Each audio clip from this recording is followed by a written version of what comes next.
for giving up this afternoon. Very sunny. Prague's an attractive city, but you found this panel even more attractive, and that's very positive. My name's Alasdair Blair. I'm one of the co-editors of European Political Science, along with my colleagues Linda and Lewis, who's at the front. EPS every year, the General Conference has had a debate, and then what we try and do is, with the panelists, produce those papers in due course. So in a year or so time, all being willing, and everyone's contribution being on time, we will hopefully see this all written up in European Political Science. This is actually I'll do my swan song speech at the beginning. This is my last year of EPS, so thank you to ECPR and Linda and Lewis as well for all their help over the years. And there'll be a replacement at due course for me. We have four panelists today, and one of them is going to be online for a number of reasons. The order we're going to start with is with Giliberto, then we're going to go with Cherie, then Victoria, and then Anthony. A very distinguished panelists. Giliberto is a significant member of the profession. He's a full professor at the University of Bologna. He's a co-editor of Policy and Society, and has played a significant role with ECPR over many years. Cherie is the director of the Ray C. Bliss Institute of Applied Politics at the University of Akron. She's got an established profile in political participation, voluntary and civic and political organizations. Coming here to ECPR for the first time, I think, but is a long-standing member of international associations, particularly APSA. Victoria is associate professor at British politics at the University of Leeds. She's a former editor of British Journal, the current editor of KIC, because the team is just about to change. Is that right? No? All right. Wrong on that front. So, no, we're just steering forward. Oh, excellent. This hasn't been recording, hopefully. Of the British Journal of Politics, International Relations. No, I just probably read the PSA News. I'm sweating now. And she's also co-chair of the Political Studies Association Learning and Teaching Network, and is organising a conference on that next week. Anthony, who's joining us online, is a former Director General of the European Parliamentary Research Service from 2013 to 2022. He's also a visiting professor at the London School of Economics, and is a well-known political figure in terms of European politics. And myself and himself at one point had a similar book with the same title. His was just far more successful. So on that front, I think that's we'll move on. There'll be questions and answers after. There's no PowerPoint presentations. Colleagues are just going to speak, starting with Giliberto. So thanks a lot for your attendance. My intervention has a very pretentious title: on the shoulder of giants, restoring the normative afflatus of political science. That is really, if you can accept this, very pretentious. But I will try to understand, to explain why this title. My speech, or better, my thoughts are based on the experience I had from 2016 to 2021. I was the chair of a cost action on the social relevance of political science. It was very interesting because there were colleagues belonging to 39 countries involved, 37 European countries plus Turkey and Israel. We did a lot of work. We did a big questionnaire focused on the social relevance of political science. And we discovered, if you have a look, for example, think to the advanced articles of European political science, there is an article just published, authored by Jens Jungbrot and others, where they use the data of this survey to show that in Europe, political scientists do a lot of policy advice. Political advice are very, very involved, despite the mantra that political scientists are not involved. And this is the first point. And the second point, on the basis of which I will develop my thoughts, is that thanks to this experience that has been a kind of a big research experience, I have just co-authored with my colleague Luca Razzichelli a book a few months ago for Palgrave, titled, another very pretentious title, The Fate of European Political Scientists in Europe. So my idea is that we should try to think to our profession in what, in public policy, I'm a policy scholar more than a political scientist, mainstream political scientist, we call living in turbulent times. So the idea is that actually, starting a few decades, we are living in continuous turbulence, continuous critical moments. So we should have a look to our profession in a situation in which crisis will be a constant of our world. And exactly because I want to start from the point, what is the role of political science during crisis or critical times? I would like to quote David Easton, who in his presidential address at ECPR in 1969, discussing the developments in American politics and society, about the risk of nuclear war, about the ongoing Vietnam War, he observed that at that time, political science had nothing to say. And the exact quotation is, as an enterprise, political science has failed to anticipate the crises that are happening of us. Half a century ago, David Easton, one of the founding fathers of the discipline, has noted that political science has nothing to say respect to all these crises. Talking about crisis, let's come to the most relevant crisis that probably we have directly faced in our life, that is the COVID-19 crisis. It's interesting to observe that in the last 2 or 3 years, political scientists have produced a huge amount of papers about COVID-19. I don't know if you are one of these authors, but there is really a huge literature on which we have focused substantially on the role played by various factors, from the political composition of government to the type of political system, to the nature of healthcare system, to the level of systemic decentralization and trust as drivers of the responses to the pandemic. I think that there has been, around 2,000, 3,000 papers published by political scientists on this. And you say, come on, a very interesting research in time of crisis. But if you go to check how many political scientists have been part of the most relevant technical committees asked by government to give advice, you can find very, very few political scientists. I usually, in this case, quote the SAGE committee. The UK is an independent committee that has been advising the UK government during the COVID crisis. Obviously, you can find members who are doctors, biologists, sociologists, anthropologists, psychologists, but no political scientists, which is quite interesting. We have produced a lot of research, but for many reasons, or only for a specific reason we can discuss about this, there has been not real impact from this point of view. So we should start to say, why we produce all this research on this relevant topic, and there is not the impact we should expect by this research. Probably we should ask ourselves, what is the mission of the discipline?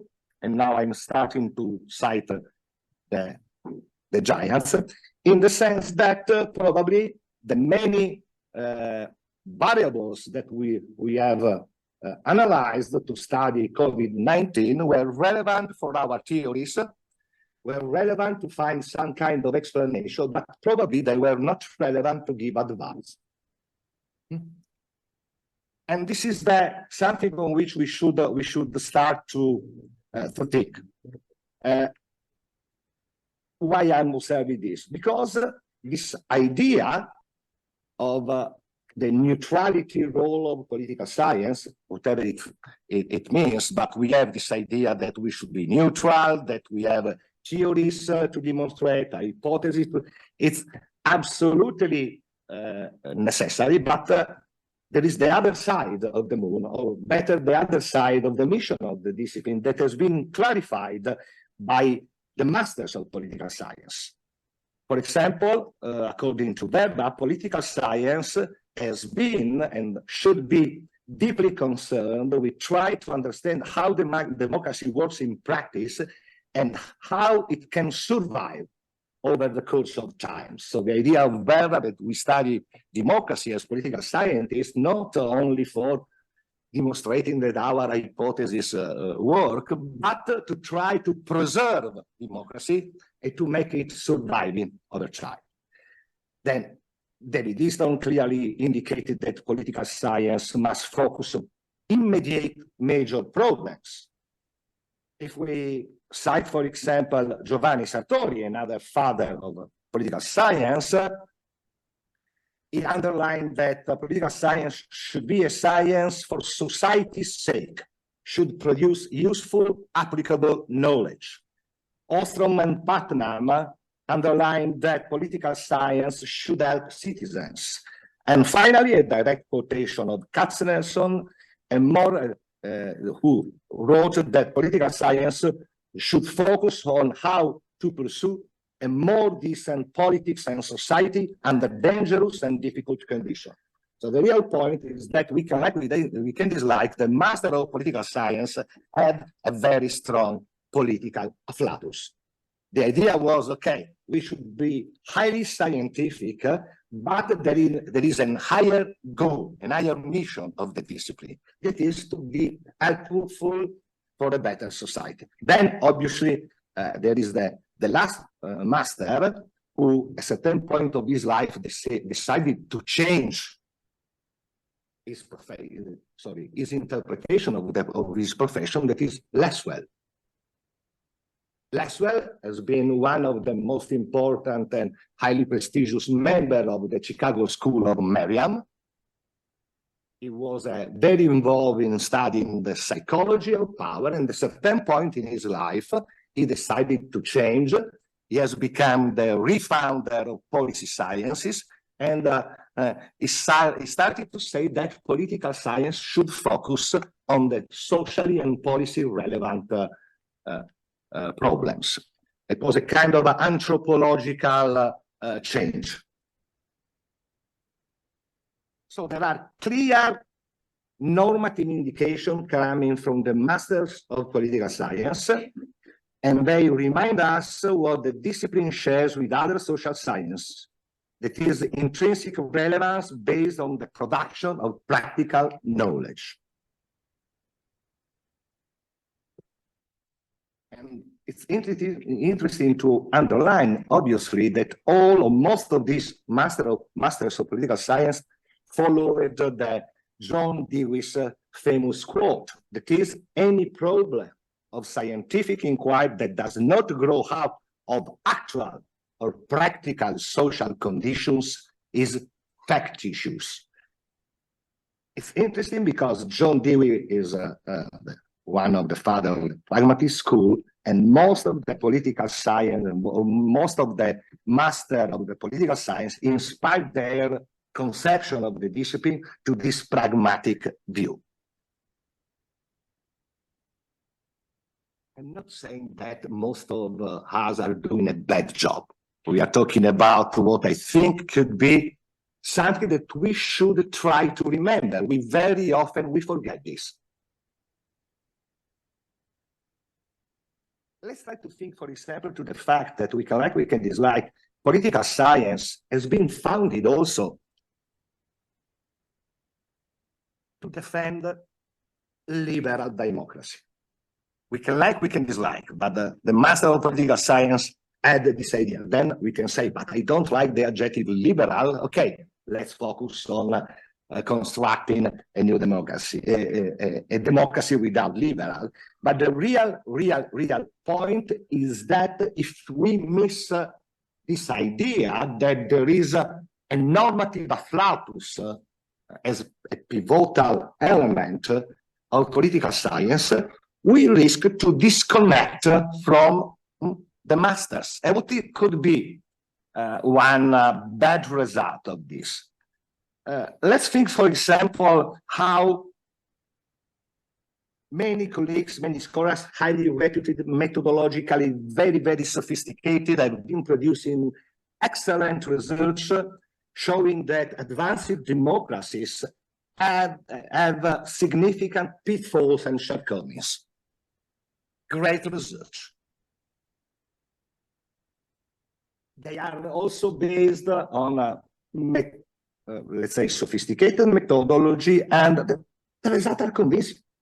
But if there is a constant repetition of these results, without any proposal, any proposed solution being put forward, how to correct the system, or if necessary, how to change it, paradoxically, all this great research could contribute to undermining the democratic system itself, or may further be a kind of construct a kind of self-fulfilling prophecy. So the idea here is that, okay, if we do not forget, or if we restore the normative afflatus that it has been at the basis of the foundation of political science, we risk to produce excellent research without what we should also attach at the end of research, some idea about how to solve this problem.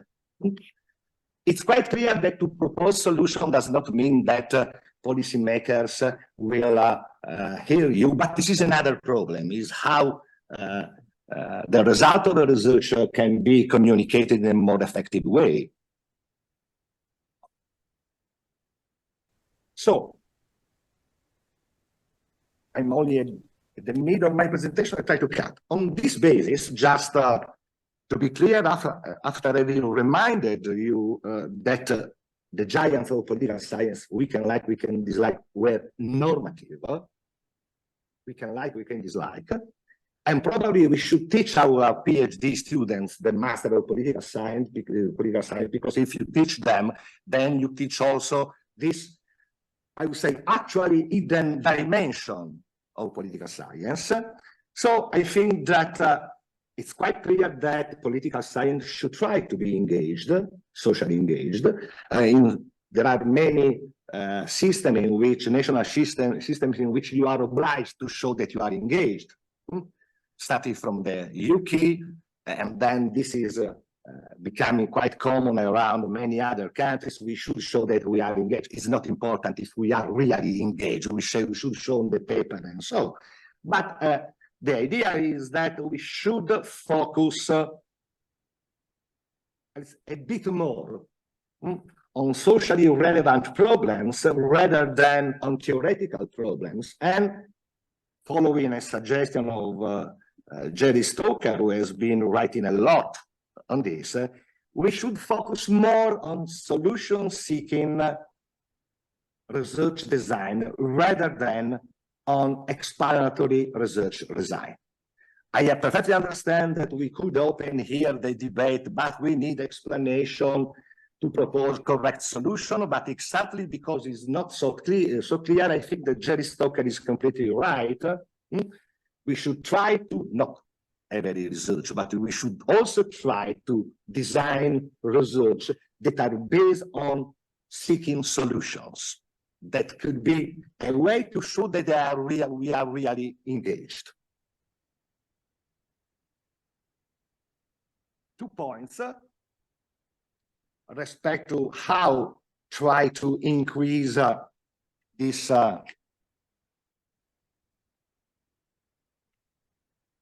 perception that we should be also normatively guided. I think that it's relevant to start from a young generation. I don't know how many PhD students are here in this room. I don't know how much or how long you have been reading during your doctoral studies about Lasswell, Easton, Sartori, Downs, Rowe, Dusky, Lindblom, Rockham, Duverger, Ormond. Also because in many countries now, in many countries, to be a PhD student very often means to start to do immediately research. You finish the master, you are hired into a big project, you have your supervisor, who is the principal investigator of the project, and you immediately go ahead doing research. In this case, we are, let's say, we oblige this new generation to not approach the masters of political science. So for the new generation, political science means to do that research, to find that results, to reach that explanation. So this is, I think, absolutely relevant. We should start again to train and teach our PhD students about the masters of political science. Another small point, talking about young generation, exactly because some of them could be interested to pursue seeking solution research design and not explanatory driven research design. Eventually, we should try to propose also a more eclectic training to them. Very often we specialize our PhD students only on a specific theoretical approach, and in this way they are not ready to design seeking solutions research design. Why? Because if you like to go towards this way, you need to be ready according to a different theoretical approach. So my idea and my proposal is that we should start again to think what we are really studying, and if what we are studying now is enough relevant to produce seeking solution results. Thanks.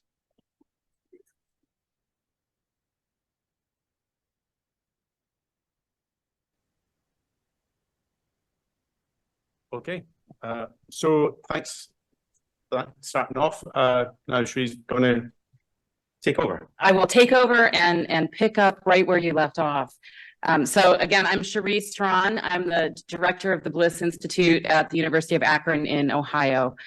I appreciate so much. I haven't been to ECPR before, and this was a wonderful time to come because I got to visit Prague. So I appreciate so much being invited to come, but also because I think what I have to say meshes so nicely with what my colleague, with my colleague's arguments. The importance of our normative underpinning is where I would like to start.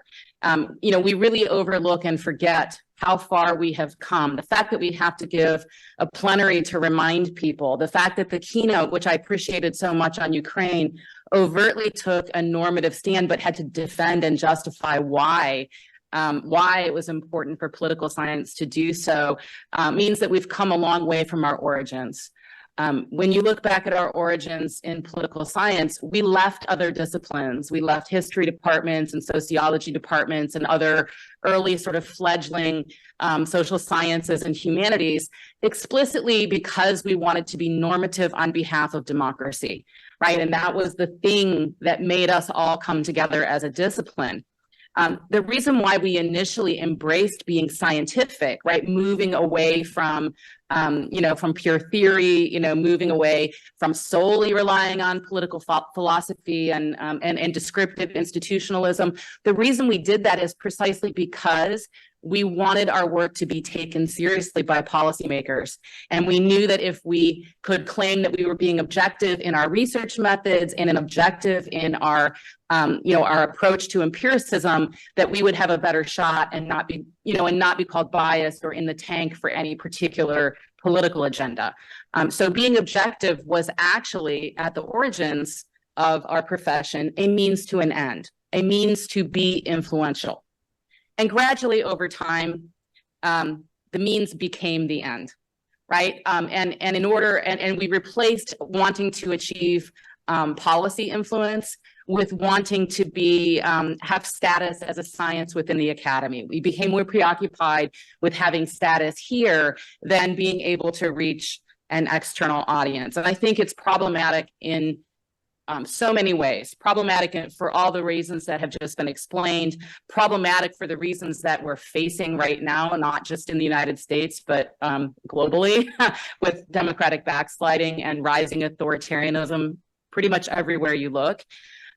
But from my own perspective, and I'm going to talk a little bit, I do a wide array of other things as a political scientist, but the things that I'm going to talk to you about today is the teaching and pedagogy research. That was why I was hired to direct an institute that's focused on applied politics. And so I think one of the worst problems for our abandonment or of our embrace of being normative on behalf of democracy is the way that it's affected our teaching and our pedagogy. We know, I mean, y'all, I'm in the room with people who went to similar programs, have read similar things. We collectively know a great deal about how to sustain democracy. We collectively know a great deal about what kind of political socialization and what kinds of institutional structures, what kind of contexts lead us to produce the kinds of public spirited citizens that are capable of sustaining democracy. We spend, most of us, very little time teaching that to our students. If you think about the pedagogy in political science, we focus on preparing our students to be little junior colleagues. We spend most of our time preparing our students to be junior political scientists who can replicate our skill set, and very little time teaching them how to be citizens, even though we know more than most other people collectively about how to do that. I mean, fortunately, there's a good deal of overlap. Political science, because of the way we were built, because we recruited people from philosophy departments who were doing political theory and sociologists who were doing more quantitative, burgeoning quantitative methods, because we recruited people who were interested in public policy, we tend to actually within our discipline be more interdisciplinary, right? Even just within political science than most. You know, we run the gamut from Aristotle and Plato to quantitative regression and, you know, quantitative data analytics in the classes that we teach, much more so than other disciplines. And that means our students do get an array of some of the useful skills for citizenship, right? Critical thinking, you know, identifying problems, analyzing data, public speaking. They do get some of the things that help prepare them for citizenship. But I would argue that given what we are facing, it is not enough. Given what we are facing, we are not leveraging what we know to prepare our students for what they are facing. Prior to my current position, it was a few years gap in between, but prior to my current position at a different university, I was the director of an interdisciplinary women and gender studies program. And I think we need to take a card from feminist teacher scholars and from feminist pedagogy. So if you know anyone who teaches from a feminist perspective, they've been concerned about social problems and patriarchy and how quickly we can change it and how quickly we can establish a flatter, egalitarian, more deliberative world for a really long time. And so feminist pedagogy says, if I use my disciplinary knowledge, the things that I produce through being scholarly, to teach my students that there are major problems in the world that lead to inequity and injustice, I am morally obligated to also teach them how to fix it, right? And so I think that, you know, maybe political science wasn't quite there yet until recently. Maybe we are approaching the level of concern for how things are structured and how things are going wrong that feminist scholars have been concerned about for some time. Maybe we've reached that tipping point given what we are observing, where we are ready to imitate that approach. How do we not only teach our students what we collectively know about how, you know, why we're slipping and sliding away from democracy, but how to fix it. So I think this is one of the most important things we can do to make political science relevant again. So right now, I think that most of us embrace political science pedagogy. And I don't want to give that up because it's important, right, to what we do as a discipline and how we prepare students. But I also think we should embrace what scholars who have been working in this area for a while refer to as civic engagement pedagogy. So political science pedagogy, teaches our students our disciplinary knowledge, right? Our collective, like, what are we producing? What do we know? It teaches them then the skills of how to ask questions, how to do research, how to analyze and present that research, right? Much like we are preparing little miniature versions of ourselves. And some of them are really good at it. To the extent that we are cultivating an identity and an intrinsic identity of who you are, it's a scholarly approach to political problems. Civic engagement pedagogy says we should be preparing students with the knowledge, skills, and dispositions that they need to become public-spirited citizens, which is sometimes an overlapping skill set, but not exclusively, right? They are not, not that there's a Venn diagram, they overlap, but there are different things, and we have neglected those things. So there, this is not necessarily a new argument, even though I think it has, especially in the United States, given the insurrection, has some traction right now, given things that have recently happened. There was a civic engagement movement in higher education that really started to take, and this is the one that I'm most familiar with. If there are parallel movements that I'm not aware of because I live in Ohio, y'all just let me know. But in the United States, this started to emerge in the 1980s. Because people were deeply concerned that young people, 18 to 29-year-olds, were pulling away from a notion that their education should prepare them for civic and political leadership, and focusing on how higher education would prepare them for private gain, and which is fine, like, please make money and have an occupation, a profession, but we also need people to serve. And they were pulling away from that, so much so that, we started being concerned about it in the 1980s. By 2010, youth voting in our midterm elections dropped to 14%, incredibly low. So people were very upset. And I think this might have some special traction in the United States as well, because so many of our institutions are land grant institutions. You couldn't move, after the United States was established, you couldn't move from being a territory to being accepted as a state with voting rights unless you set aside land and money to establish a major university. So a lot of the big University of Michigan, Ohio State, the Big Ten schools in the Midwest were all, they had to do that to become states, because the argument at the time, and civic leadership is in their mission statement. We can't sustain democracy unless you educate properly for it. So it does have some traction with those kinds of institutions. So we've had several decades of teaching and research, and there are more recent examples of people doing this work being published in places like the Journal of Political Science Education, or the American Political Science Association has a series called Teaching Civic Engagement, so edited book chapters. But I really think the seminal research was the Carnegie Foundation for the Advancement of Teaching's Political Engagement project, which was published in the early, around 2007. And they did multi-campus research, tried an array of tactics. What they found was that it's very Deweyan. Not surprisingly, the best preparation for citizenship is experiential.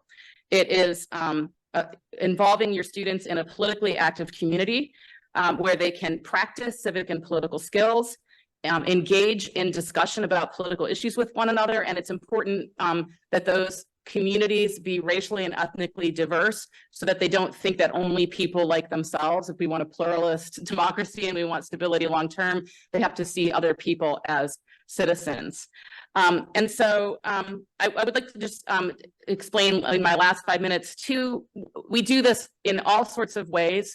One example, I'll just give you one example at the Bliss Institute. One of the things that I did when I stepped in, and I've been there a year, was to establish deliberative discussion sessions in our intro classes. And the students have to discuss a controversial political issue and come up with policy resolutions, and they're graded on a rubric for whether they can manage the skills of civility and deliberation. I don't care what the policy recommendation is, because the research shows that when you require young people to be informed, talk about a controversial political issue, and come up with solutions, and hold one another accountable for that process, it is the best bang for your buck. I could be up at the front of the stage all day long going, you should vote, you should care if they hold each other accountable, right? That is the thing that will get you intrinsic civic identity. Just one example, you can do it through co-curricular simulations. Probably the more different approaches we have, the better, because it will fit in more classes. I just wanted to mention then, now that you have sort of an example of what that one approach that might look like, the civic engagement movement needs to move forward. Like our discipline, it cannot remain static. And so 3 trajectories that we have right now, sort of where we think the civic engagement movement needs to move. One is it needs to be timely.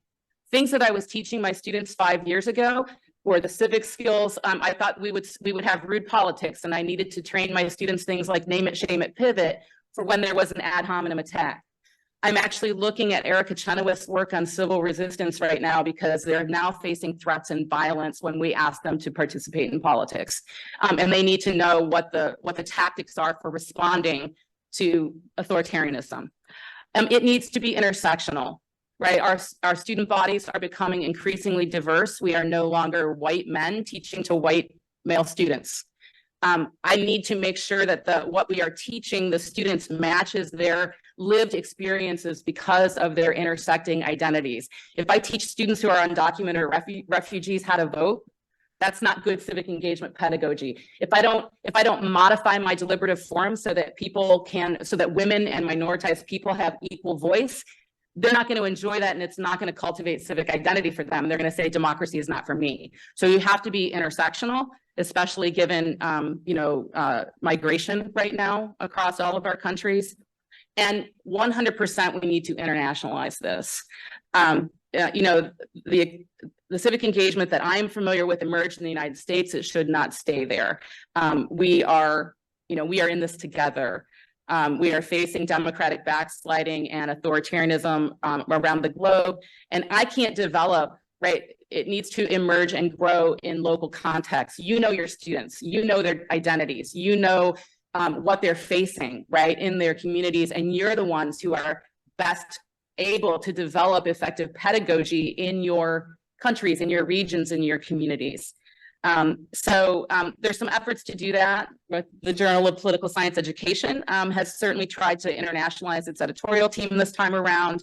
The last Teaching Civic Engagement book had a global focus. We just established education sections at the International Political Science Association. So some hope that we can internationalize and learn from each other is the third thing that we need to do. I've also published. It is possible to do this work and do research about it and publish in ways that get you promotion and promotions and merit bumps and things like that. And I can answer questions about that. It's how I got my current job, because I was willing to do this kind of work and collect data and write about what works most effectively. And so, yeah, I would just reiterate in closing, I think how one of the keys to our most relevant roles is rethinking how we interact with our students and what we teach them. Thank you. Yeah,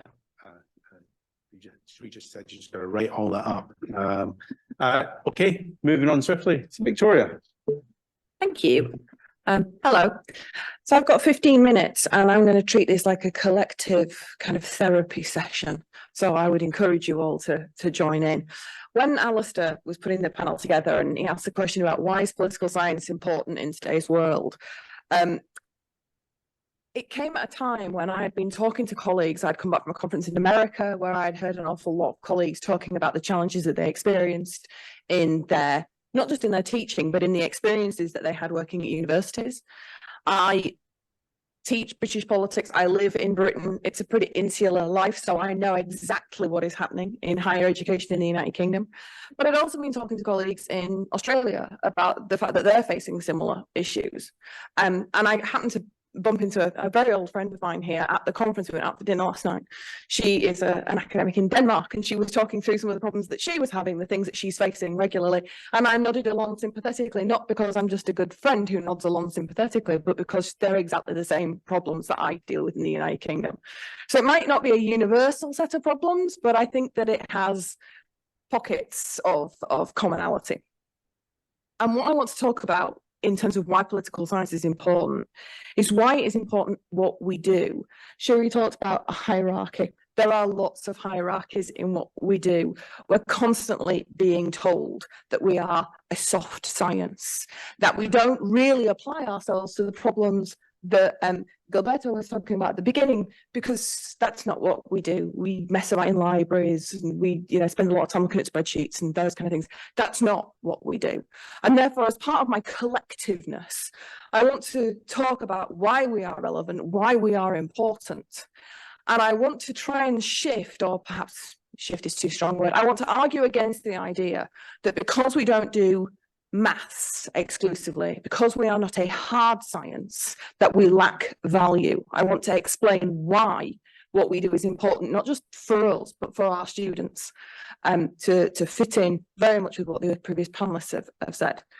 Now, off the back of that, there's a couple of reasons why I particularly was enraged enough to write this presentation. One, there is a presumption within certain elements of the press in the United Kingdom that politics is essentially about teaching people how to be rebellious. It's about teaching people how to be naughty and bad. There is a beautiful headline that I have up here on my screen, and it was from Toby Young from the Daily Mail. It's no wonder degrees are going out of fashion when universities have become the madrasas of the left. The idea that we are essentially corrupting young, innocent minds because we're teaching them how to be rebellious, difficult people. And to have a beautiful quote, it's no secret that the overwhelming majority of British academics are left of centre. A survey carried out by the Times Higher Education Supplement in 2015 found that 46% of university employees intended to vote Labour, 22% were Green supporters, and only 11% were Conservatives. Fits in very well with the narrative that we're all kind of hemp-wearing, Birkenstock-clad individuals that really kind of are dominating in the minds. And his final throw across the bow was this dominance of the left in university departments, particularly in the arts and humanities, where the number of Conservative supporters falls to 5%, means that students who don't subscribe to liberal orthodoxy can feel isolated. So that raises the question of why is political science viewed with such suspicion? Now, as I said, this is my collective therapy session, so these are just a few of my suggestions as to why it is that political scientists can very often be viewed with a certain suspicion in some quarters. Some people, you can fill in the who the some are, don't like their ideas being picked apart. It is our job, primarily, to aid our students to pick apart ideas. That's what we do. We're the worst people to argue with. We're also the worst people to argue with, not just because we pick apart ideas, but because we can argue both sides. That's what we are trained to do, and it makes us extraordinarily difficult. It also, picking up on a point that was made in the first presentation, makes us very difficult when we're talking to media organisations or politicians, because we can both sides pretty much any argument, and that is almost never what they really want to hear. So my first suggestion is they don't really want somebody who can pick apart their arguments, somebody who's actually better at spotting the problems that they'd really rather that we avoided. Two, I think that there is a huge difference and a complete lack of understanding between the difference of political opinion and the study of political opinion. When we go in our classrooms, we're not indoctrinating our students. We're not trying to get them to think a particular way. We're getting them to think. We don't care how they vote. That's not our business. I mean, you might as a kind of extended form of citizenship, but that's not our business. We don't care about that. What we care about is that they think at all, that they engage, they do something, whatever the something is, even if the something is that they say, I don't like this system, I want to be apathetic to it, I want to withdraw. That's fine, as long as it is a positive kind of movement, a positive decision that they're making. That is not popular. And there is, as Toby Young has suggested, this idea that we are essentially indoctrinating students. If I could simply get them to do the reading every week, I would have thought I'd done pretty well. I think that there is also a suspicion, and I'm going to talk about British universities here because I can't speak for every other country, so please forgive me if this isn't relevant in yours, but I think that there is a suspicion of people who think they know better there is a sense in which we should all be grateful to stay in our place. And as political scientists, we talk about big ideas. We talk about democracy. We talk about really important things. We talk about power and all of those kind of dynamics. And there is a sense in which perhaps we and everybody that we teach should know their place. I don't think that politicians like criticism generally. They're usually fearful of it, and they don't often like people who encourage criticism, and we encourage criticism a lot. And there is a general dislike of lefty academics, and lefty is used in its most pejorative, most offensive form. The idea that we all fit into a particular box, we all think the same thing, that we're all trying to do the same thing. So I think there is a general suspicion. So why is what we do so important for society? Well, for one, it keeps most of us employed and off the streets, which I think is quite a bonus. So that's nice. Two, most people who go to university don't then go into the sector that they are trained in. If you look at data from many universities, you find that that really only applies to kind of medicine and dentistry in a lot of instances. People go to university, certainly in the United Kingdom, and sometimes what they're doing is that they're getting a document that says, this is how clever I am, this is how skilled I am. And therefore, you don't have to study physics or biology or whatever it may be, because you won't go on to be a physicist or a biologist. So you can have people who then go and study things that are actually in their skill set. People are different. They have different things that they're good at. And therefore, we shouldn't discourage people from looking at arts and humanities and social sciences, because those are the things that people can study and still go on and work. For many of us, our students go off and work in tertiary industries. They do not need to have a particular set of very practical skills that they have. The skills we are helping our students to develop are crucial in those tertiary industries. The idea of students being able to critically analyse, think about what they're doing, to be able to problem solve, to be able to speak publicly, these are important skills that they need to have. We are helping them to develop that. Sometimes they don't even know that that's what they're doing, but that is what they're doing in a classroom, and that's important. So we are adding value. But as I say, not everybody's built the same. I have a PhD in political science. I am barely numerically literate. I've forgotten everything I was ever taught at school. I have 2 children. It's extremely difficult for me to help them in any meaningful way with their maths homework. Everything has changed, all the language looks very different, but that's not the point, because I'm not a mathematician. Many people in this room will be brilliant at certain things and terrible at others, and that's okay. What we do doesn't have less value simply because it's not a practical skill in that sense. We are doing something different. So what are we teaching our students? Well, inevitably, we do teach them some factual information. I mean, that is important to what we do. You need to know when certain things have happened. But we're doing more than that. In the Western kind of tradition, we encourage students to challenge the canon, to challenge accepted opinions and views. We don't want to dismiss them. That's not the point. We want them to be recognised as having value. We just want them to know why they have value. We want them to be able to say independently whether they value it or not, rather than simply saying to us, well, I value it because it's important. Everybody else says that it's really important, and therefore it kind of has to be. We want them to be able to challenge it. That's an important skill. I'm going to stress this, although I know that I don't really need to in this room, but I am nonetheless. We don't indoctrinate our students. We're not trying to get them to be something. One, we're not a homogeneous group of people who all think the same thing.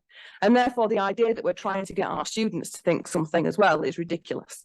And two, it would be completely contrary to what it is we're trying to achieve. If you want independent thinkers, the trick is to make them independent thinkers, to give them critical analysis skills, not to just indoctrinate them into what you may or not think. The two things just don't sit well together at all. So we're not trying to do that. What we are trying to do is create fluent writers, critical thinkers, people with skills that can go out and represent political science out in the world.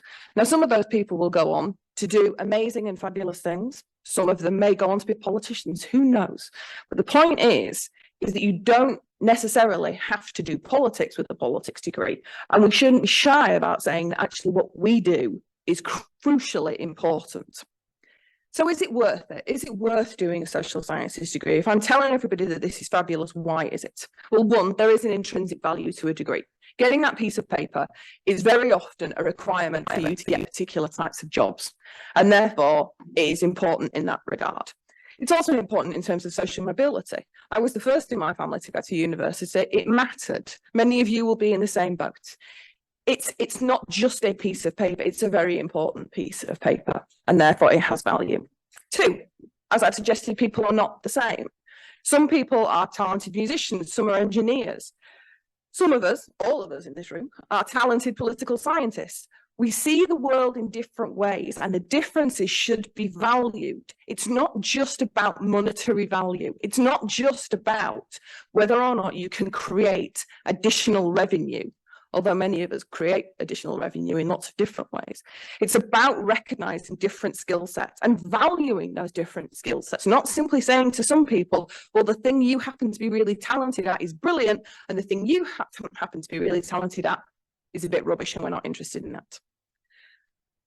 As I said, for many of us, going to university is something that we strive for. It is an important thing for us to have done.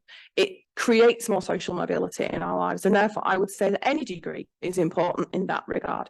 But social sciences brings with it a certain set of skills that are incredibly important for students. I've got two more quick things that I'm going to say before I wrap up, so I should be in time, I think, although like all academics, my timekeeping is not my best feature. So I would argue that in many countries, but particularly in the United Kingdom, where my experience is, skills have become very important. It's become the centre of what we do because we recognise that our students need to get jobs when they leave. The idea of education for the sake of education isn't necessarily going to cut it when you're spending thousands of pounds every year on academic fees. And therefore, skill building and training has become important. And I think that that is incredibly useful. I think that that is a very strong asset about what we do. However, not everything can be measured in money, and I think that that is important. But it isn't just about teaching, it's also about the research that we do. I cannot build a nuclear power station. I don't know how to do it. I wouldn't even know where to start. But I can tell you the problems of building a power station in particular parts of the United Kingdom. I can tell you the political battles you'd have to face. I can tell you about the problems you'd have with residents. I can tell you an array of problems that you could come up with and all the solutions you could come up with. That's the point, isn't it? If you ask a physicist how to build a nuclear power station, I'm sure they will build you a beautiful one. But will they be able to have considered everything else? I would argue that it isn't in their remit to consider everything else, in the same way that it isn't in my remit to build a nuclear power station. So we need to be linking things together, which we are increasingly doing. But that forces us to recognise that there is intrinsic value in both disciplines, not simply in one set of disciplinary strands over another. So to conclude quickly, politicians and some within society are incredibly and inherently suspicious of academics. They think that we flounce about a bit and we think deep thoughts while looking out of windows and having no real understanding about what the real world is like. I would argue that most of us have an extremely good understanding of what the real world is like because most of us have been poverty-driven students at some point. Some of you may still be poverty-driven students, and it's awful. We know what the world looks like. Political science, indeed, all the social sciences are important. Without them, there is less balance, and all other areas of work will be poorer for it. Not everything that has value can be measured in money. Now, I know that that might be considered a bit of a lefty thing to say, but I think it is really important. We recognise in society that there are lots of things that we don't measure in monetary terms, which are important, things like democracy, justice. Yeah, what we do doesn't always have monetary value. Sometimes it does, but whether it does or it doesn't, that doesn't make it unimportant. And finally, I would argue that it's somewhat hypocritical of politicians, specifically in my case, those in the United Kingdom, to criticise the social sciences and humanities, when many of them have degrees in politics, philosophy, and economics. Why is it okay for them, but not for you, or me, or our children? And I will leave it there. Thank you for enjoying my therapy session.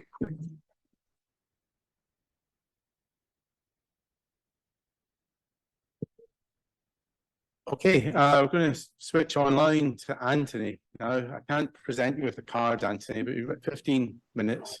Probably see my hand.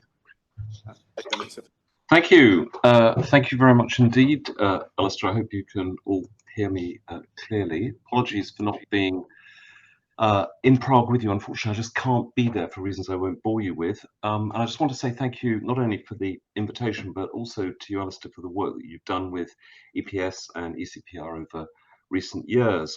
My own perspective is not that of a practicing political scientist. It's somebody who was trained as a political scientist. Maybe that's a grandiose way of describing my education in inter alia philosophy, politics, and economics, which Victoria alluded to, although not particularly my own. But as somebody who's taken a very strong interest in politics as a discipline, and I do have the privilege of being visiting professor at the LSE, as you mentioned. But I've worked with politicians in various jobs that I've done over the last 40 years now, both in London, at Westminster and in Whitehall, and also in the EU institutions in Brussels, both in the Council of Ministers, Secretariat, and in the European Parliament. So I've had a lot of interaction, particularly with politicians, with civil servants, and with political journalists. And I'd like to, if I may, focus my remarks a little bit around that aspect of it, in terms of how political science can make more of an impact with that sort of more elite political community. And I'd like to start this by saying I think there is something of an irony in the fact that these political actors, politicians, civil servants, political reporters, all in fact seem to take relatively little interest in academic or other serious writing about politics and political systems. This is rather counterintuitive, because you would assume the opposite. You would expect that those who are most actively involved in politics would want to know what people who spend their lives researching and writing about politics, namely political scientists, have to say about patterns of politics, about the exercise of power, about big political issues, and indeed policy questions. But this is not always the case. And from my own personal experience, just for a moment, I mean, in my time working in various parliamentary or governmental settings, whether in Brussels or in London, I cannot actually recall very many occasions when an MP, an MEP, a minister, a commissioner, a senior civil servant, or indeed a political journalist has spontaneously made reference to a serious piece of academic writing about, let's say, political parties or elections or electoral systems, political institutions more generally, political culture, or perhaps even any other aspect of the way that we are governed. Now, that might reflect a particular myopia on the part of that political community, but I'm not entirely sure it's only for that reason. I do recall examples where they have referred to academic work on policy issues, for example, on the operation of the single currency, EMU, implications of Brexit, coronavirus, and so on, but not on political systems as such. Obviously, they make a lot of reference to political events, present or past. That's the lifeblood of daily conversation. Who's up, who's down, who's won, who's lost, resignations, promotions, scandals, you name it. But not, I think, about the political system as such. Now, it may be that there is something about the political personality that really likes that which changes, the immediate, the drama, the rush of events, what's happening today, getting an adrenaline buzz, if you like, from the excitement of now. And that this is powering political actors forward, and it gives them the motivation to keep going. And such a personality is perhaps antipathetic to the approach which most political scientists take, like most academics more generally, antipathetic perhaps to the nature of political science itself, which focuses more on the long term, on relationships that can be shown to exist over time, on features of the political system which are not always visible, perhaps indeed are invisible to the actors concerned, or features which are resistant, perhaps even immune, to the possibility of change by such individual actors and by individual action. So I think that we need to reflect on the fact that there may be a difference of personality, if you like, which needs to be bridged in terms of trying to make that interface more real and more effective. And there is, I think, a second and perhaps more important problem which underpins this. although I agreed very much with a lot of which Victoria said, I don't actually think that political science is viewed by politicians with suspicion. As I say, I think it's more that it's often just ignored or seen as irrelevant. But I think there is another feature here which political scientists need to reflect upon a bit, which is that the process of scientific inquiry itself is essentially a search for certainty. It's the idea that there are general propositions that cannot be disproved by plausible counterexamples, and that normally this is embedded in or supported by some body of theory.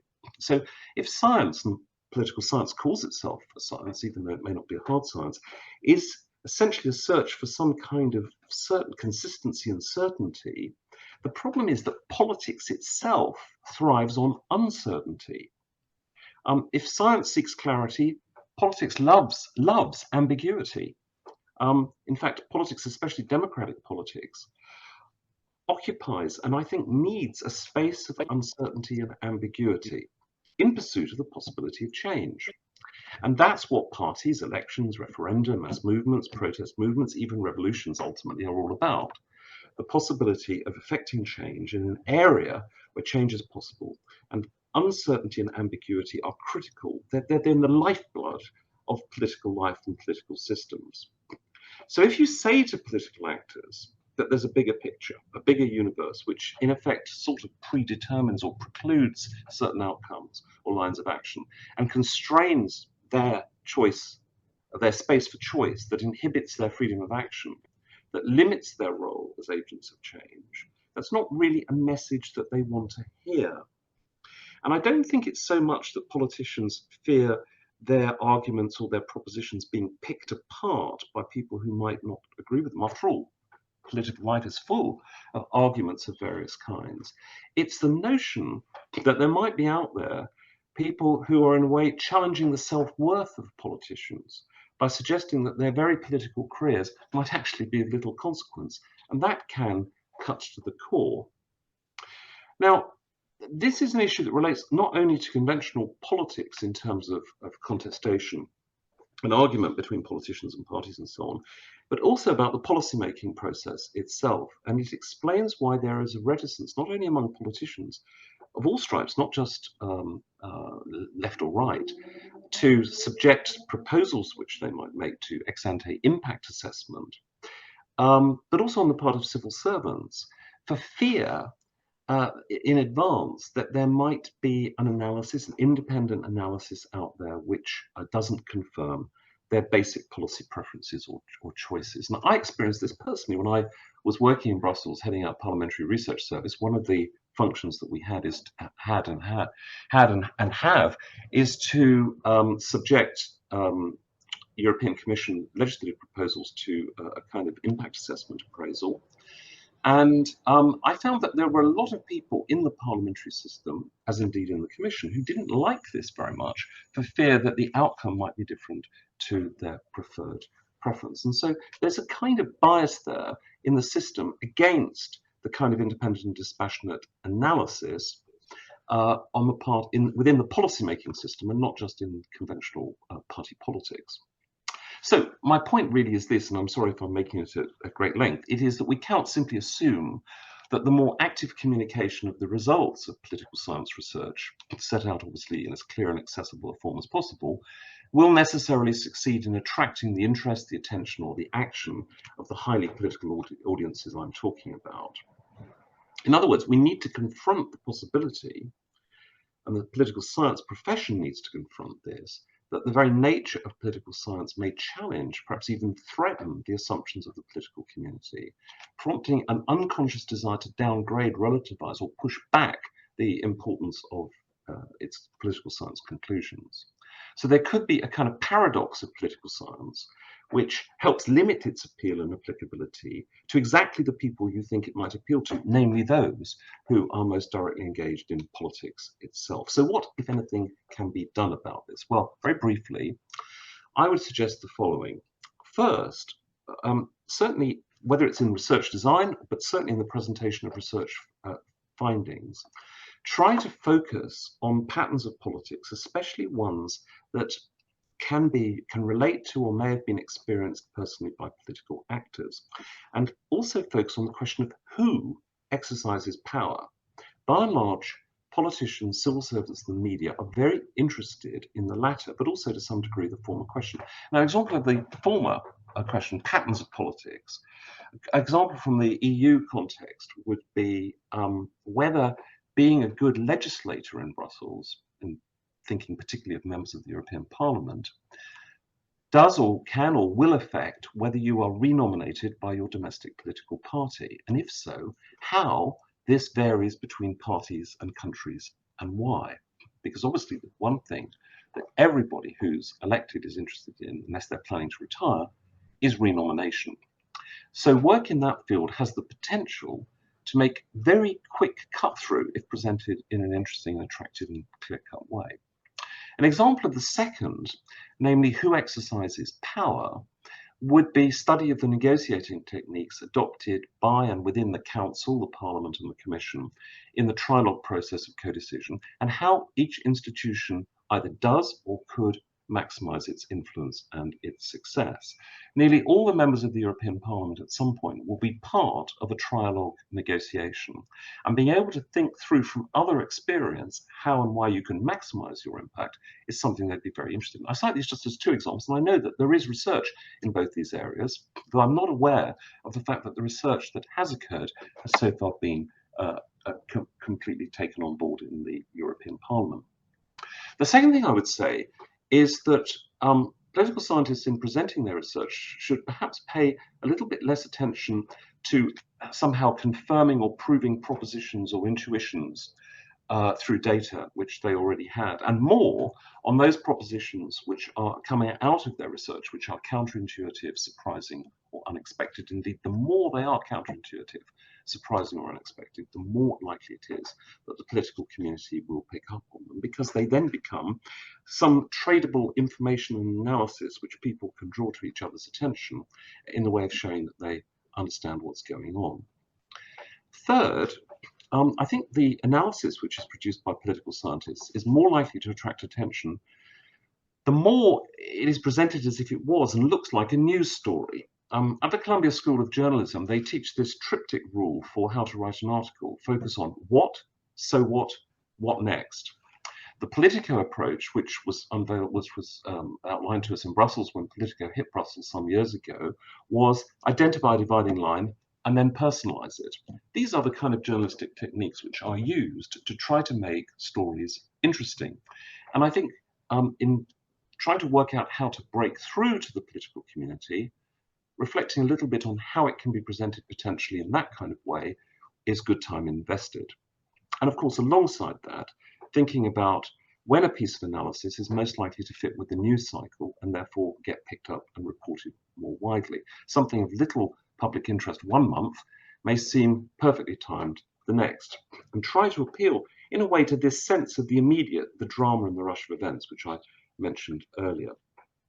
Now, the good news in all this, I think, is that the audience for political research is changing, and I think changing in a positive way from the point of view of political scientists. Politics as a profession is becoming less an apprenticeship system where people rise through the ranks of parties in long careers, rewarding experience and loyalty, and more of an entrepreneurial system where people come in and out of parliaments at speed. Their careers are much shorter. Outside candidates can break through the nomination process. I was just reading online a moment ago about somebody who's just been nominated here in Britain as a Tory candidate who was previously a member of the Labour Party, and has apparently only been part of that party very recently, as they seek to establish themselves more and more as public figures separate to their political careers, using social media and also conventional media as the vehicle for doing that, and paying far less attention to the views of their party or government. And these same features, I think, also apply to political reporting, where journalists now have much more rapid careers moving between platforms, and to a lesser extent, even in the civil service, certainly in this country, Britain, where careers are shorter, officials move between departments, less of an apprenticeship, more of an entrepreneurial kind of way. This offers a big new opportunity for political scientists. First of all, the protective system around political actors is much less strong and hermetically sealed than it was. It's easier to connect with them and their staff, and also to attract their attention if you have something interesting and important to say. And they themselves, the actors, are increasingly in a market for other people's good ideas, which they may be happy to borrow or promote. So you can use them as multipliers through their social media accounts and other digital resources, so that they are selling your research if you can get them to pick it up. And secondly, the monopoly on political news content from professional political reporters and commentators is breaking down. I mean, in Westminster and in Brussels, used to have these huge press corps, which essentially were the monopoly play of oligopolistic purveyors, in fact, of news reporting. Their numbers have been declining steadily, and so much more political commentary is now coming out from completely new players and sources, whether it's think tanks or indeed universities or private individuals. And the recent explosion of Substack is a very good example of how a new platform can shift debate among politically interested people. Increasingly, anyone with views or knowledge of politics can just establish themselves in their own right as political commentators, regardless of their institutional affiliation or background. Now, political scientists don't have to set themselves up in this way if they don't want to, but there will be plenty of opportunities for other people to carry your research and, in effect, act as an advertising vehicle for what you have been analysing and researching. A good example of this is Adam Tooze's Substack account, which is constantly drawing attention to fascinating work in the social sciences that would never otherwise find so big an audience. So it seems to me the market is changing in a positive way, and hopefully political science can take advantage of it. Thank you very much.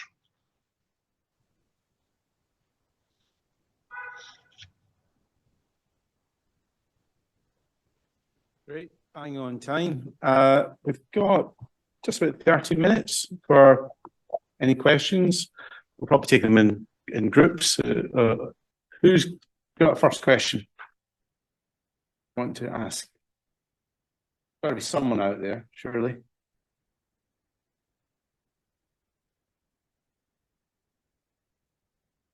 Linda, excellent.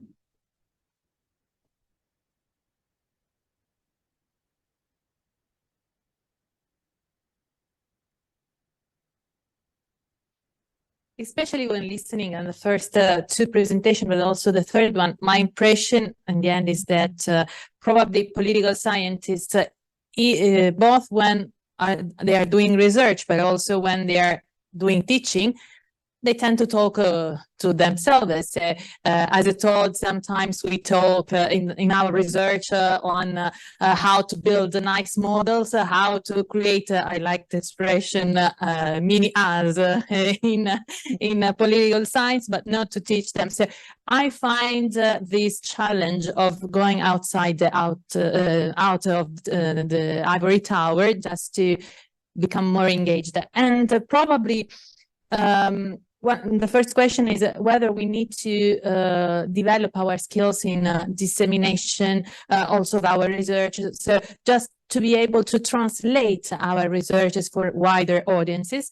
And the other question is, do you think that it would make sense to introduce political science courses also in other departments and faculties like law, economy? Because as you said, we teach people to critical thinking. So it will be useful to have a critical thinking and to have a global view of society also to lawyers, to economists, because they will become professionists in very critical fields, but they don't know how democracy works, how the system works, probably also to infiltrate political science also outside our disciplines to come out of our bubble. So thank you.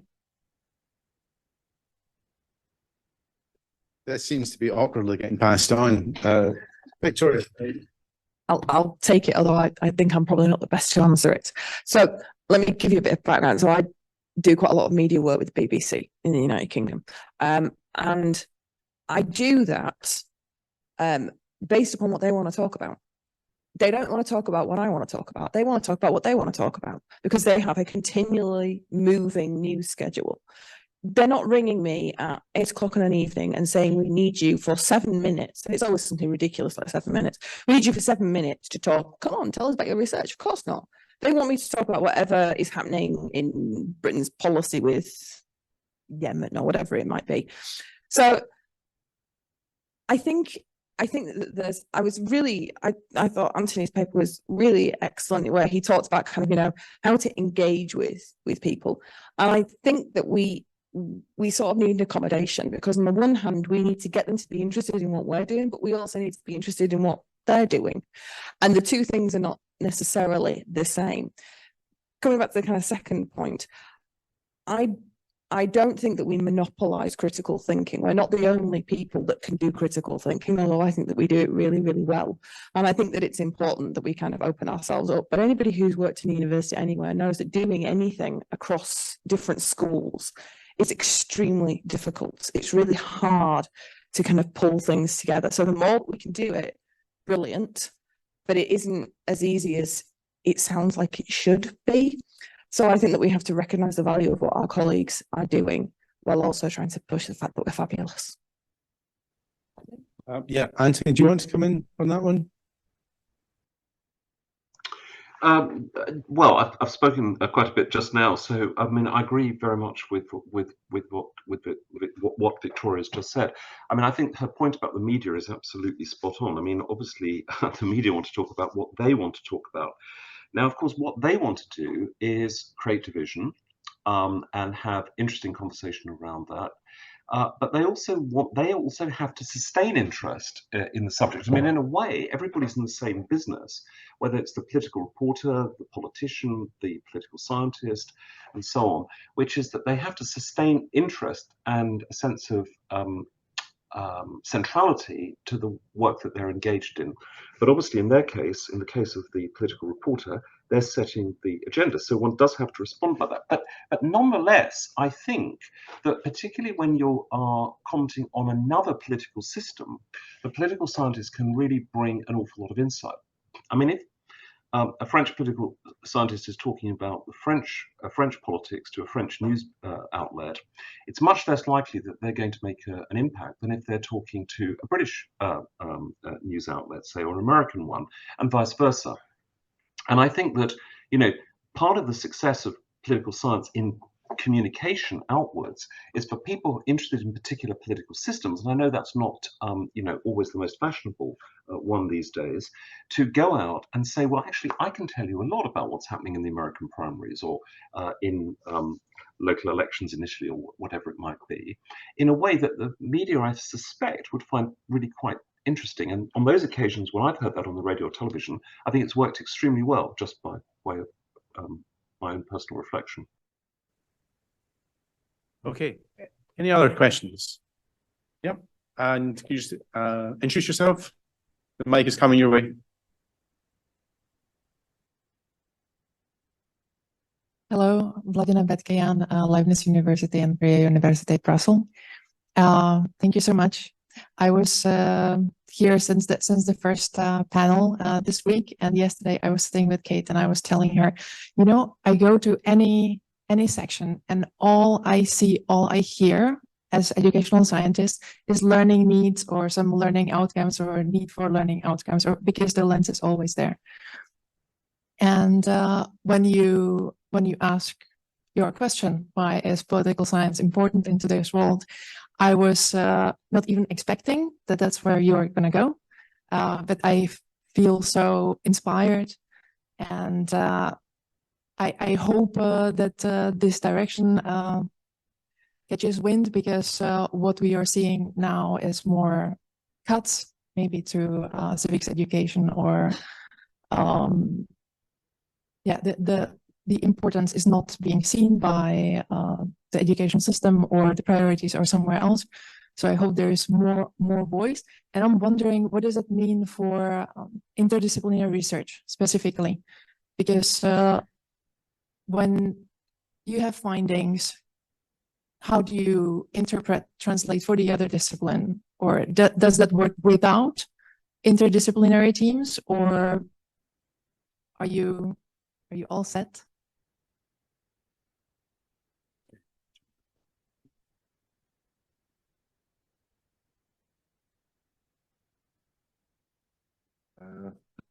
May I start from her? Because I was still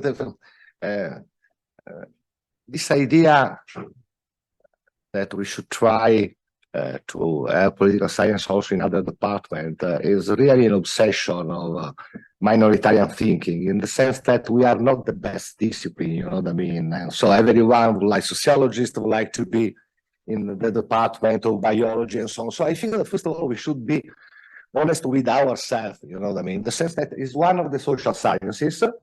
There is competition among social sciences, and we cannot expect that someone from the government decide, you know, from tomorrow there is the necessity to have a course in civic political engagement in the Department of Biology. So it's, let's say, academic politics. We should think, according to the characteristics of every country, to go in this way. So I think that just to respond to the first question, in terms of what was about dissemination, okay, there is it's a complex thing. One of the things that I wondered me since I was younger is that, for example, professional association in political science do not do this job, for example.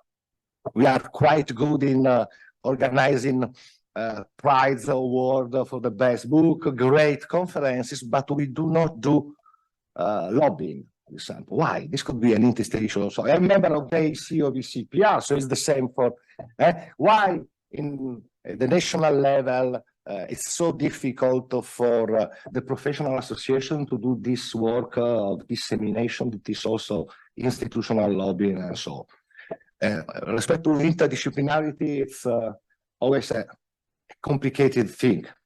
I think that is less difficult that we can imagine if those who are in different disciplines really know the topic. I give you my experience. I've been working for I've been doing research for a long period of time in comparative higher education. I did comparative research in people in business and management, for example. Why? Simply because they were really, really well informed about the topic. Probably in public policy is more simple, you know what I mean? You can work on comparative health policy, being in economics, being in leadership and management studies, and so on. So I think it's less difficult that it could appear if there is not substantially theoretical competition. The real problem when we do interdisciplinary work is that when we start to think, okay, my disciplinary perspective, theoretical perspective is better than yours. So it's less difficult that many people imagine. This is my idea. Thanks. Yeah, I appreciate the comments about learning outcomes and objectives. I will say that the civic engagement, the movement, at least in the United States, which is where I'm most familiar with it, it is there. The infrastructure is already built. There are organizations that have taken root on some college campuses that are centers for civic engagement, that, you know, when provosts and presidents became convinced that this was something viable, that they dedicated money to it and their staff.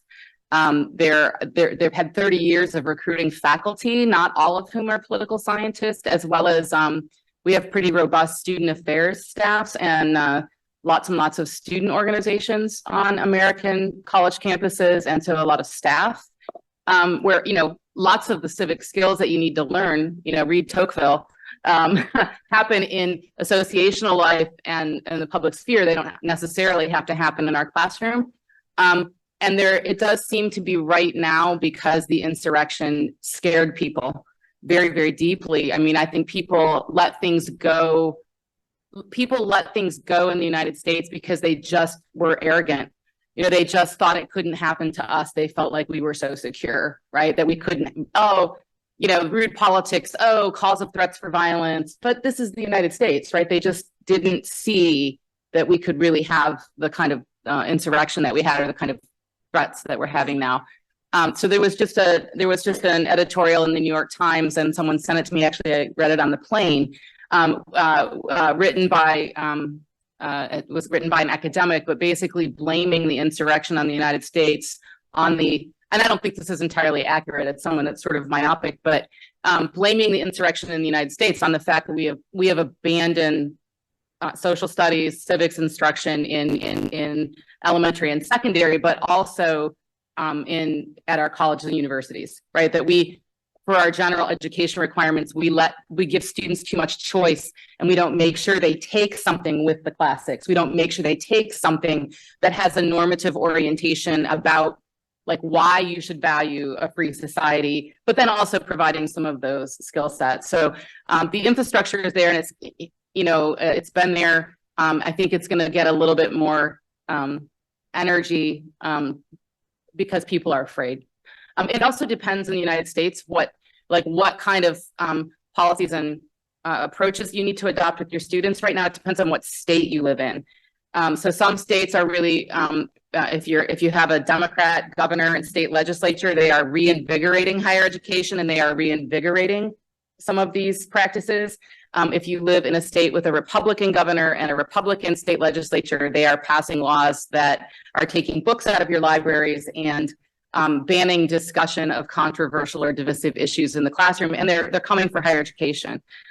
So, whether you need to adopt the strategies of, we need to look to people who came out of authoritarianism and go, what did you do to stop it? If you live in places like Florida, if you live in Michigan right now where everything's democratic, maybe you can go to, some more traditional practices. So, but it's not going anywhere.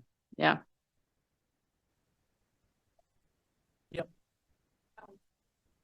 And Anthony's got his hand up. He's going to jump in as well just now, but then we'll take you. Okay. Oh, sorry. Yeah, I just wanted to just add something there. I thought the point that Cherie, I think it was Cherie, made the point in her presentation that one of the strengths of political science is that it teaches a very wide range of academic skills, more so than some more narrowly focused academic disciplines. And I think that's a very important point, which is a good selling point. Not only in terms of trying to engage, get students to become political scientists or take politics anyway as part of their course, but also in terms of explaining to employers why it's something valuable on the curriculum vitae, on the resume. I'd just like to stress something which we kind of alluded to, but which I think is very important. Secondary education in all of this. Having teachers who believe in politics, teach politics well, inspire students in exactly the way that was being described to want to become engaged, either analytically or at the level of concrete action in public affairs. This is a hugely important component of the effective teaching of political science, and whether or not political science is going to be important in today's world, to pick up on the title. I personally my life was changed really by one secondary school teacher, completely unknown, completely forgotten, called James Warmby, who taught me at A level, which is the equivalent for those who are not British, baccalaureate, in terms of at the end of the secondary school phase, taught me both politics and history. And his incredible enthusiasm and his excitement and his encouragement really made a huge difference. And so getting good people to teach politics well in secondary school, I think, is something that we need to attach a lot of importance to.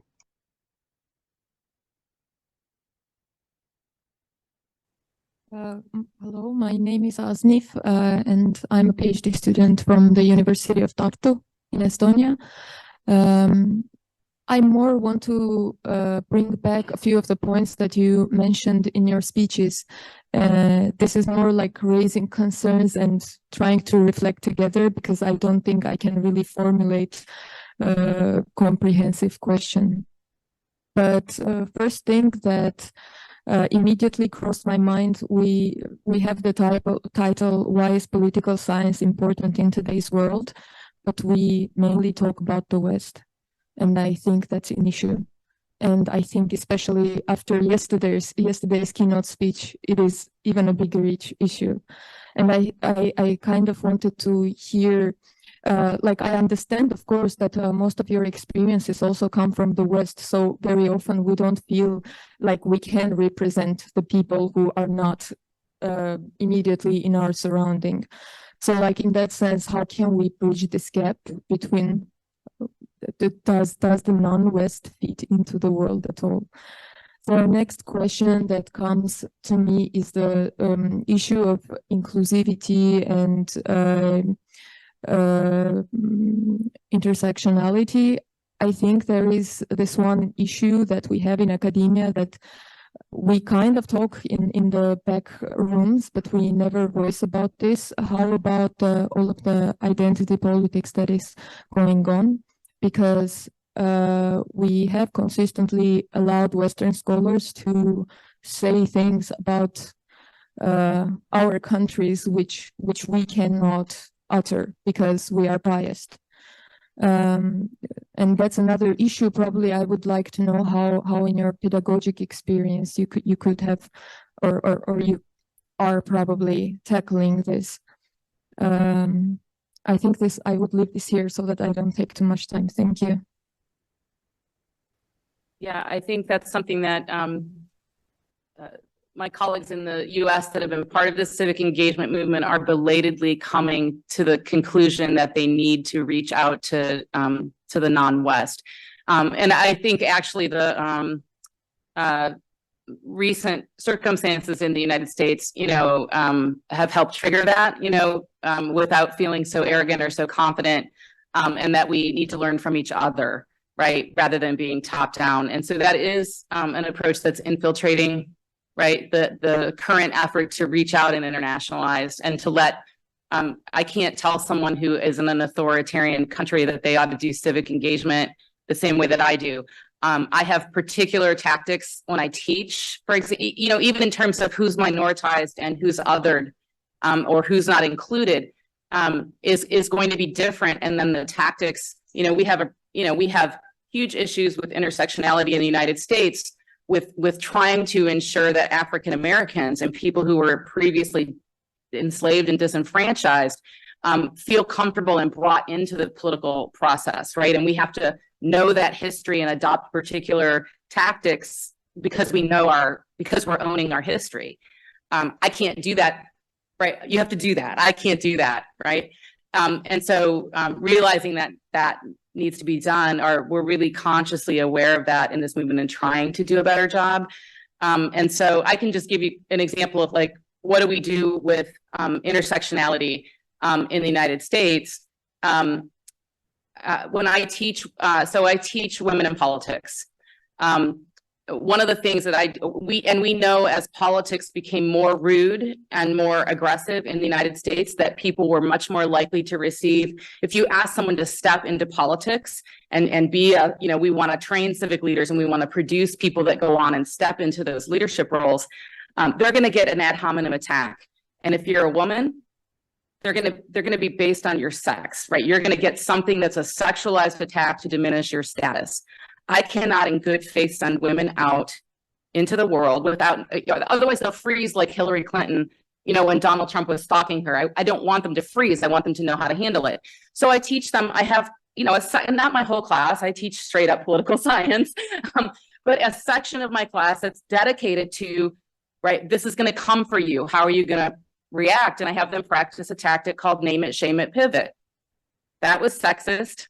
It's not okay. That's not an acceptable thing to say to me. But here's the real reason I'm running for office, or here's the real, right? So that it's muscle memory and they can do it. And I have them also break into groups. The ad hominem attacks and the things that are going to be said to women of color, to African American women, to Asian women, are different than the things that they're going to say to me. So I have them break into groups and I go, okay, you know what people call you, you know how people attack you to diminish your status and to make you seem unqualified. You come up with the lists and examples and tell me what your name it, shame it, pivot is going to look like, so that they're reinforcing each other within those identities to help each other manage. And, I think that we can all be, when I do deliberative forums, if we don't change, if you don't have close to 50% of the room, women or someone or people with minoritized status, which we don't, African Americans at most of our universities in the US are not 50% of the room. If you do 50% vote plus one, just majority rule for your deliberative forums, no one cares they don't care if they have, they just don't talk to them, they don't ask them what they have to say. Use a super majority, change the forum rules so that those people have voice. Be conscious and think about it as you're setting it up. So I use either a supermajority or consensus, right? For them to agree to a resolution and move forward, because I'm thinking about my students' experiences based on their lived experiences and how they're treated. You know, we can just all be conscientious and aware and try to, you know, we will not always be perfect, but we have to try. So I've got two things to say. The first is that when I'm delighted with the question, I'm not just delighted because the question has been asked, but because the question needed to be asked. Because if we'd have been sat here 15, 20 years ago, I mean, not many of us would, because most of us wouldn't have been, you know, of an age, or we would have been excluded. But the point is that I'm trying to phrase this so it's not insulting, but the larger kind of white political scientists, their voice was considered universal. What they said was considered universal. So the fact that people are actually saying, you haven't spoken about my experience, why is that? I think that's a positive move, because actually we shouldn't be speaking about everybody's experience. I can't talk about lots of things, and nor should I even attempt to. So I think that it's important that we show our ignorance on the things that we don't know. I think that that's an important step forward. I don't think that we should ignore the experiences of others, but we should, you know, those people who have their experiences, they're perfectly capable of communicating with us. And I think that that links into my second point, which is, my area of specialism is British policy, but particularly British foreign policy. So I teach a lot about the latter half of the 20th century into the 21st century. You can imagine it's an absolute riot. But it's a lot about how Britain's relationship with other countries is not just driven by what they're doing today, it's driven by what they did 10 years ago, 50 years ago, 100 years ago, 150 years ago. And there are uncomfortable conversations to be had within that. And you can bring in other voices. You can bring in the voices of people who live in those countries who have a lot better experience of what their nation thinks about Britain or whatever it may be, but you have to try. It requires a lot of effort in order to do it. And I think I cannot speak for other universities, but in Britain, there is a big push at a number of universities to actually say we have to widen out what the canon looks like. We have to look for alternative voices. We have to try and introduce other people's canons. Now that comes with problems because England is not renowned for its language skills, and therefore we don't necessarily read in other languages, but it certainly doesn't make it impossible. And I think that the important thing is that whether it be at journals, whether it be in research, whether it be in our teaching, that we make an effort, that we recognise that we are not in charge of everything that we do, and that we bring in those alternative voices. And it isn't perfect, it's nowhere near perfect, but you've kind of got to start somewhere. So I thank you for the question, because I actually think the question is really important. There we go. Error number one. So there's one question online from a lady talking about what's the best strategy for early stage researchers and how they can make it visible to policymakers, media. Anthony's already covered, I think, a little bit of that, but maybe Anthony might want to give a quick snippet. Any other quick comments in the room? If not, coming at the end. Just on that, I think don't be afraid to make direct contact with policymakers with a view to actually telling them about the research that you're doing, the conclusions that you're coming to.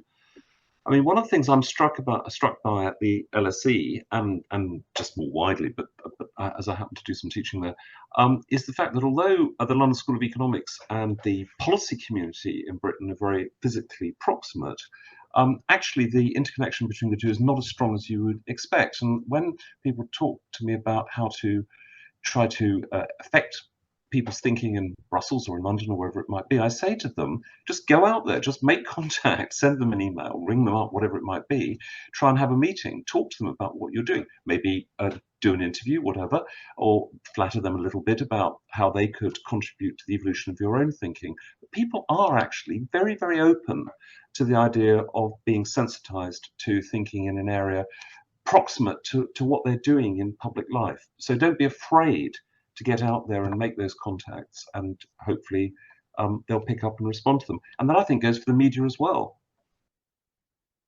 Okay, great. We're just about at the end. Before we wrap up, just a plug, there's a Meet the Editor slot just after this in a room somewhere in this building, I think, downstairs. And people will be wearing big badges if they're editors, and they'll have a stand that tells them who they are, so you can speak to a variety of editors from the various journals. first of all, thanks to you for the questions and for attending again on a hot, warm afternoon. Thank you to Giliberto, thank you to Cherie, thank you to Victoria, and thank you to Anthony online. And hopefully in about 6 to 12 months, we'll see these written up in EPS. Yeah. Okay.